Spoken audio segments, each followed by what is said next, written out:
पुत्रदा एकादशी पूरे साल में 2 बार आती है। एक श्रावण के महीने में आती है, दूसरी पोषादिक क्रम में आती है। जिस नारी को संतान नहीं हो रही हो, बहुत प्रयास कर लिया हो, पुत्रदा एकादशी पूरे साल में 2 बार आती है। एक श्रावण के महीने में आती है, दूसरी पोषादिक क्रम में आती है। पुत्रदा एकादशी होती है, ये संतान की वृद्धि करने वाली। शंकर जी के मंदिर में जाकर, भगवान शिव के मंदिर में पूजन करके घी का 1 कटोरी में घी और 1 कटोरी में खीर शंकर के सामने रख देते हैं। भगवान शंकर के मंदिर पर चौखट पर घी का दिया लगा देते हैं। शंकर जी की चढ़ी हुई 1 बेलपत्र साथ में रखें और 1 बेलपत्र को उठाकर शंकर जी के मंदिर की चौखट पे ही बैठकर चबा चबा कर खा लेते हैं। जो 1 बेलपत्र लेकर आए हैं वो अपने पति को खिला देते हैं।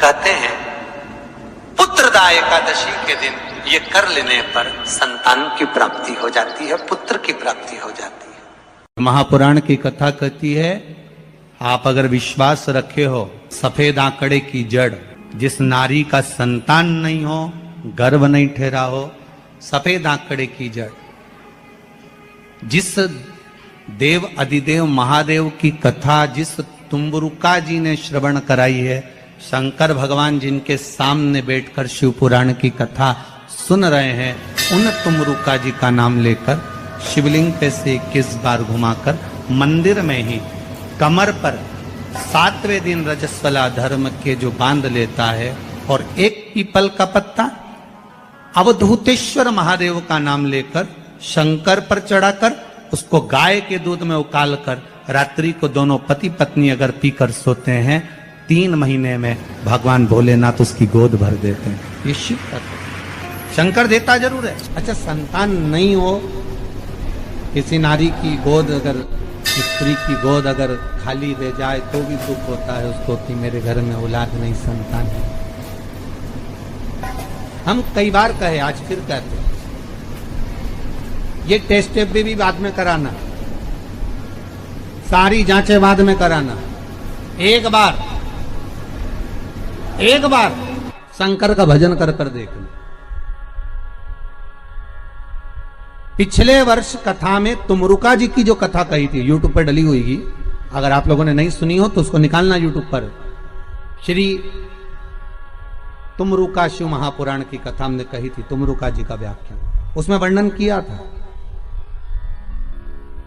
सब जगह से अगर हार जाओ और सारे रिपोर्ट आपकी आपने सब दूर दिखा ली, तो एक बार शंकर पर भरोसा कर कर तुमरुका जी का नाम लेकर सफेद आंकड़े की जड़ को शिव जी पे से रजस्वला धर्म के 7वें दिन 21 बार घुमा लो, नाम गोत्र बोलकर कमर में लाल धागे में बांध लो, पीपल के पत्ते शिव जी को चढ़ाओ, उठाकर लाओ, उस 1 पत्ते को रात्रि को गाय के दूध में उकालो और उस दूध को दोनों पति पत्नी पियो।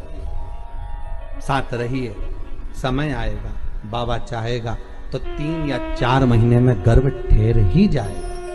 सारे डॉक्टर को दिखा लिया अपनी जगह, टेस्ट भी करवा लिया अपनी जगह, पर एक बार प्रयोग, और वो विश्वास रखकर करना पड़ेगा। शंकर पर जो भी कार्य कर रहे हो आप, जो उपाय कर रहे हो आप, शिव का स्मरण कर, भगवान पर अगर विश्वास रखोगे, भरोसो दृढ़ इन चरणन कहो, श्री वल्लभ नक चंद्र छटा बिन सब जगमा ही अंधेरो। अगर भरोसा है तो शंकर है, और भरोसा नहीं तो शिव कहां से।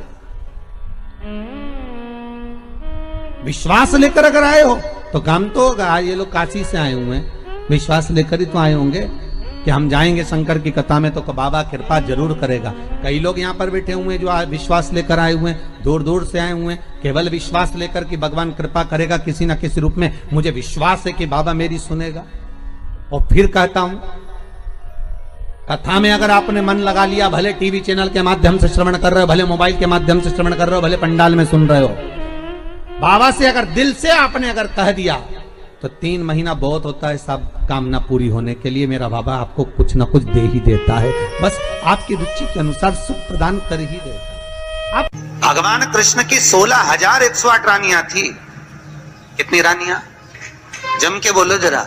16,108 8 पर 16,108 रानियां होने पर भी भगवान कृष्ण के यहाँ जब औलाद नहीं हुई, तब भगवान कृष्ण ने अपने गुरु गर्गाचार्य बाबा को बुलवाया और द्वारकापुरी में बुलवाकर पूछा, गुरुदेव मेरी 16,108 रानियों से औलाद नहीं होती, संतान नहीं होती, मैं क्या करूं? गर्गाचार्य बाबा ने कहा, तुम चिंता मत करो, पार्थिव शिवलिंग का निर्माण करो। शंकर भगवान के शिवलिंग का निर्माण कर कर एक एक रानी के साथ में 11-11 दिन तक बैठकर शिव जी का अभिषेक करो। और पार्थिव शिवलिंग का निर्माण गर्गाचार्य बाबा के कहने पर भगवान कृष्ण ने करा। एक एक रानी के साथ में 11-11 दिन तक भगवान शिव का अभिषेक करा। तब भगवान शंकर प्रकट हो गए और शिव जी प्रकट होकर बोले, कन्हैया मांगो तुम्हें क्या चाहिए? शंकर भगवान ने जब कहा, कृष्ण बोले मेरे यहाँ औलाद नहीं है। शिव जी ने कहा, क्यों चिंता करते हो? तुमने 11-11 दिन तक एक एक रानी के साथ में बैठकर मेरा अभिषेक करा है। जाओ मैं तुम्हें वर प्रदान करता हूं कि एक एक रानी से तुम्हें 11-11 संतान होगी और 1,77,186 भगवान कृष्ण के बच्चे हुए। ये शंकर जी की कृपा से। अब तुम्हें कितने चाहिए बोलो? भगवान कृष्ण के यहाँ अगर औलाद हुई तो किसकी कृपा से? अरे बोलो, भोले। कौन होगा ऐसा?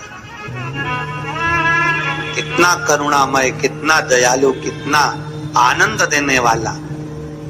ब्रह्मलोक के देवता भगवान ब्रह्मा, वैकुंठ के देवता भगवान विष्णु, और पृथ्वी का देवता अगर कोई है, इस मृत्यु लोक का अगर कोई देव है, तो वो देवों का देव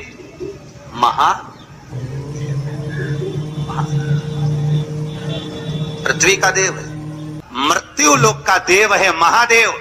शंकर जी कहते हैं, भले तू ब्रह्मा को भज, चाहे तेरी मर्जी पड़े नारायण को भज, पर मृत्यु लोक का देव तो मैं हूं, पाला तो मुझसे पड़ना है ना, तब निपटूंगा तेरे से। अभी तू जा। फिर पाला कब पड़ता है? जब थोड़ी सी भी दिक्कत आ जाए, परेशानी आ जाए, एक्सीडेंट हो जाए, ब्लड प्रेशर ऊंचा नीचा हो जाए, शुगर बढ़ जाए, अटैक आ जाए, तब सीधे पंडित जी को फोन लगा के बोले महामृत्युंजय का पाठ करा दो। शंकर जी बोले अब आया मेरे पाले में, अब आया। और लगे सब पाठ करने के लिए। भगवान नारायण का अगर विवाह भी कर